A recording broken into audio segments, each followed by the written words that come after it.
हरे जगच्चात्रहन्यासनालहरे पुत्रकाभिषोर्यासनहरे सर्वं जनिन्द्रदेवसे गणपतये वरवरद सर्वजनं देव समानय स्वाहा आनस्तुलं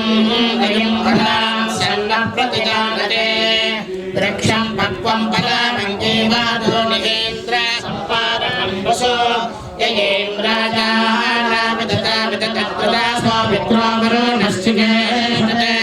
गम्भीराय रक्षासे हेतिमस्य द्रोधाय चित्तता समानामाय आतूना इन्द्रक्षुमन्तं चित्रं ग्रामं सङ्ग्रहाय महाहस्ती रक्षीरे स्वाहा सर्वमहागणपतये नमः शिशि गणपते गणेशोत्सवान् विप्रातमं कवीना नन्दे पुत्रीजते कुञ्चनादे महाभक्तं माघवन् चित्रमर्चा